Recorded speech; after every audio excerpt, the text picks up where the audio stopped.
Mr. Louis Chua.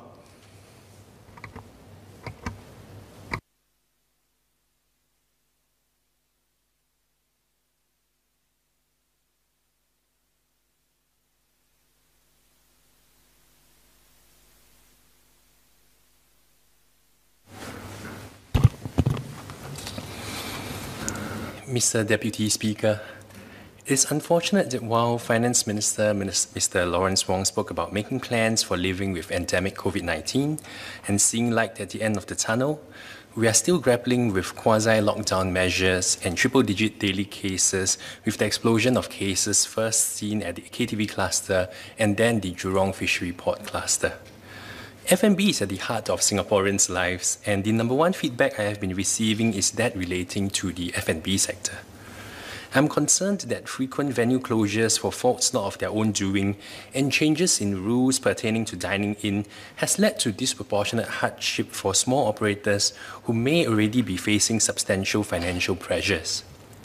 From the multiple permutations of what dine-in arrangements are allowed, which has spawned numerous memes and suggested PSLE questions, to a total ban on dining in, F&B operators and consumers alike are frustrated by the capricious climate we have today. Now, even as the multi-ministry task force shared an optimistic roadmap to reopening, we are still told that we must be prepared that the new variants can lead to more severe outbreaks and may well force us to introduce restrictions again from time to time. Furthermore, all businesses need a level of visibility in order to plan ahead, including adequate lead time to purchase fresh supplies and secure any additional staffing. My colleague and Sengkang MP, Ms. Herting Roo, has shared more about the importance of consistency and clarity in our restrictions. Because to many businesses, small or large, local or foreign, F&B or not, the Singapore, which was known for business certainty and a stable, predictable regulatory framework, is now seen to be supplanted by a capricious regulatory environment when it comes to the management of COVID measures. Outside of the FAQs around the F&B and business sector, and more generally, to many Singaporeans who have been tirelessly trying their best to cope with the pandemic over the last 1.5 years, that light at the end of the tunnel now seems like the headlights of an incoming train. Troubling as that metaphor may be, it is all the more important for us to think hard about how to better support our fellow Singaporeans at the present moment, while making fundamental changes to better prepare ourselves for the future. So my speech today will cover three main areas: supporting our workers, supporting our SMEs, and supporting our future economy. Firstly, on supporting our workers. I have earlier asked the PQ on whether the government can consider a limited trial of a 4-day work week in Singapore.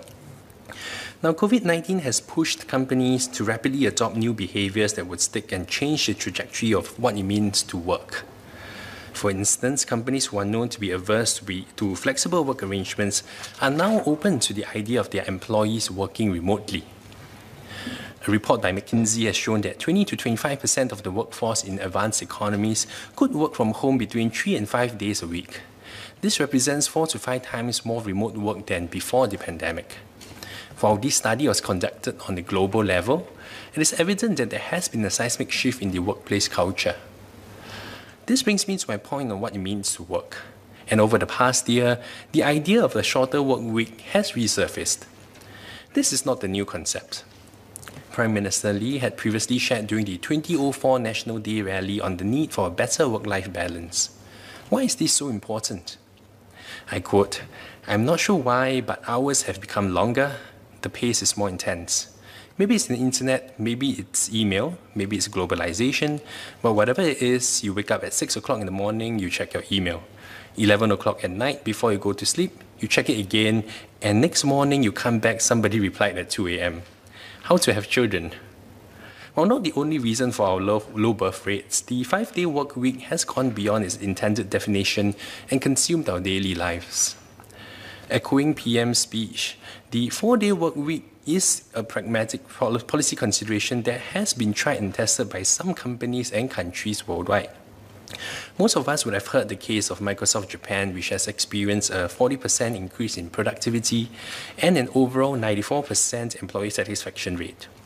Iceland's 4-day work week trials were also deemed an overwhelming success, with trials in Spain also underway.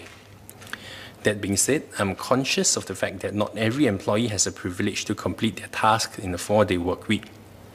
Those who deal with external parties especially are subjected to the whims and fancies of their client's schedule at times.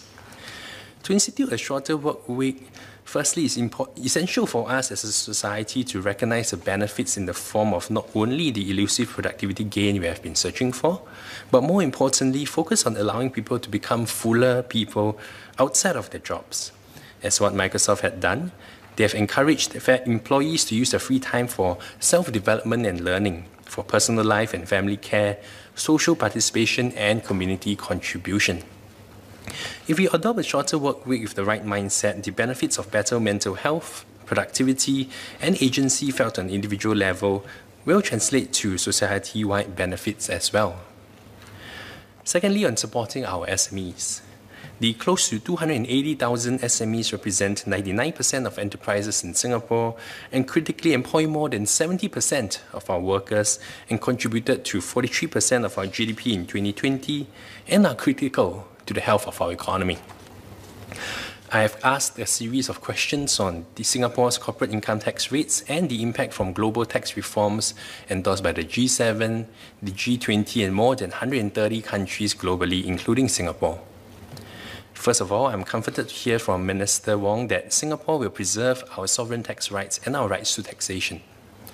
However, while Minister Wong shared in his response that our effective corporate tax rate is low, not just for MNCs, but for all companies, especially for SMEs in Singapore, I note from the data provided for the latest year of assessment 2019 that our effective corporate income tax rates are at a mere 3% compared to statutory tax rates of 17%. For non-SMEs, their total profits before tax were 459 billion for YA 2019, with the total corporate income tax paid of 11.5 billion. For SMEs, however, and this includes companies with turnover of up to 100 million, their total profits before tax were 44 billion for YA 2019, with total corporate income tax paid of 4.8 billion. In other words, while SMEs accounted for a mere 9% of total profits before tax in YA 2019, they contributed to 29% of corporate income tax paid. Put in another way, for every $100 of profit, SMEs paid $11 to the government in taxes versus non-SMEs who only paid $2.50 in corporate taxes. Could we not shift the incidence of taxation away from our local SMEs who need all the support we can give, towards larger MNCs who are better positioned financially and are currently paying a disproportionately lower share of corporate income taxes? Rather than view global tax reforms as a threat, I see a clear opportunity for Singapore, given our global competitiveness and solid non-tax factors that make Singapore attractive to global MNCs.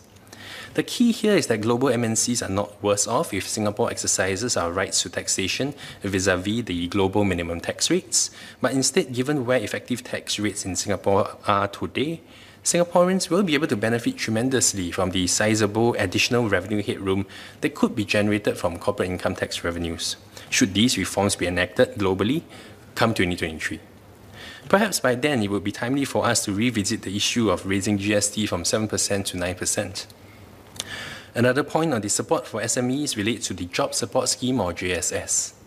I recognize that the extension of JSS support that the MOF has provided will go some way in providing affected sectors some cost relief.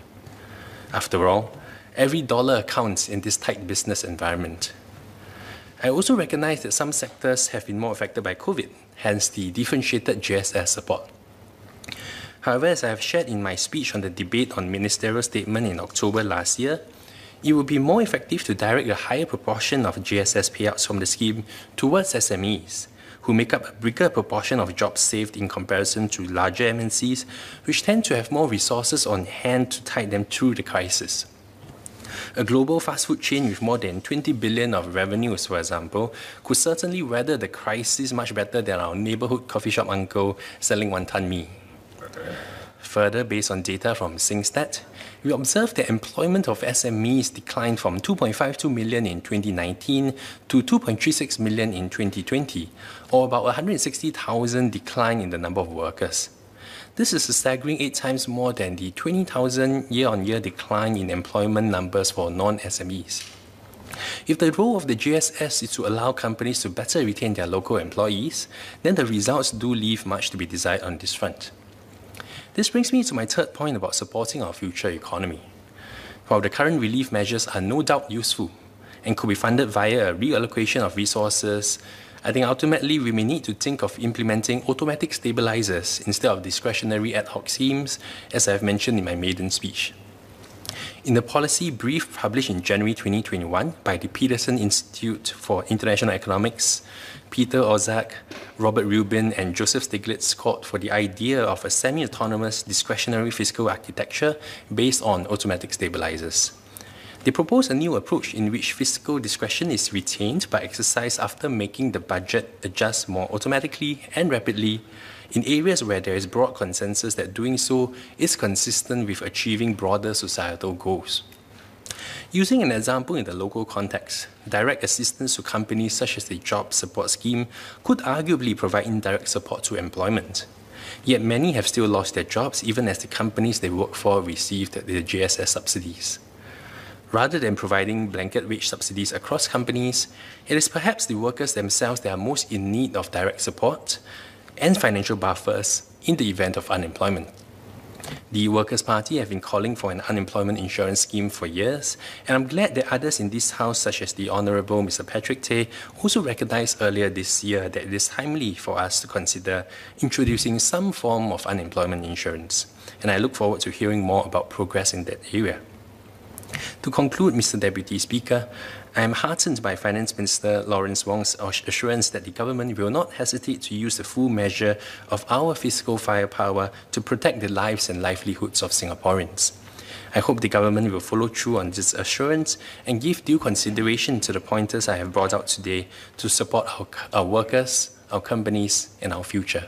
Thank you.